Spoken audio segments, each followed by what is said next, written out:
Welcome back. I'm Richard HAASNOOT. I'm your host for the Advanced Wisdom series. In this series, my goal is to help you live more of a wisdom-inspired life, the highest form of life that us humans can live. And in the course of these episodes, I make specific suggestions to try and help you live more of a wisdom-inspired life. The wisdom in this series comes from three God-realized, enlightened avatars that I've studied the most: Krishna, Jesus, and Paramahansa Yogananda. As God-realized, enlightened avatars, they know God, so when they speak or write, we are getting the wisdom of God. With that said, let's get into today's episode, which focuses on habits. Sounds like a simple thing, but boy, habits can either really help us or really get in the way of making progress and living a wisdom-inspired life. So let's get into the first quote. All bad habits and their enjoyer, the ego, are very tenacious and monopolizing in their claims on human beings. It's the very nature of habits, okay? No matter how pernicious it is in its effect, a habit is, it's hard to remove because of the ego's attachment to it, okay? Habits and ego go together. And understanding that is a nice step to establishing a relationship and understanding of what you can do about habits.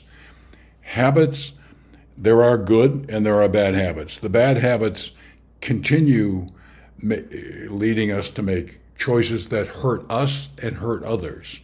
Very different than good habits. So, how can we change bad habits? Well, the starting point for many is to understand what triggers a bad habit, a bad action that you keep making over and over again. Because habits and actions are triggered by circumstances, things that you're experiencing with other people, in your environment, with a job, whatever those triggers are. And when you encounter those triggers, you tend to repeat the same habit over and over again. Okay? So understanding triggers is important.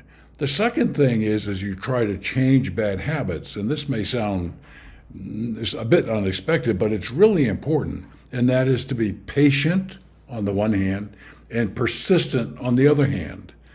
Changing bad habits is not easy. It's not fast. Okay? So you need to be patient with yourself and persistent. And at the heart of all this is developing the practice of self-awareness. It's literally what it says. Being aware to objectively see the chatter, hear the chatter that's going on in your head, the thought process that's going on. Be self-aware. Don't be on automatic pilot. Self-awareness is a really core, critical life skill. And in a couple of books that I have, I deal with this at some length. You can learn a lot more from other sources too. Okay? So, talking about the challenge of bad habits and their connection with ego and the challenges of trying to change them.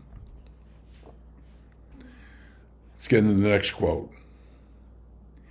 Mental slavery to a sense habit is the result of continued repetition of the specific act that gives birth to a particular habit. Habits don't form by just one occasion. They're formed over time by repeating the same action, okay? By attentively thinking about a certain thing every day, an individual makes that thing part of his consciousness. And the tricky thing here is that this attentively thinking about something every day, most of us are not aware that we're doing it. It seems natural and right, but that natural and right and unquestioned thought process leads to establishing habits that are good in some cases and on other hands are bad habits. And the bad habits are the ones that really impair our ability to make progress, impair our ability to live more of a wisdom-inspired life. So how do you deal with this? Well, as I said in just the previous one, you need to identify the habit, and you need self-awareness to do that. You need to recognize that in similar situations, you keep making the same choices. Those same choices are habitual, okay? Second, replace them with positive alternatives, okay? Replace negative choices with positive choices. It's easy for me to say that. Clearly, it's harder to do it in real time. I got that.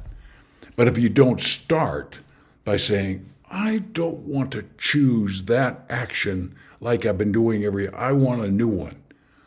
Let me choose this positive action instead. That's the point where you start to break down the hold that a bad habit has on you. So, replace it with positive alternatives. Very, very important. As always, I deeply appreciate you watching episodes. I look forward to reconnecting with you soon. Thank you very much.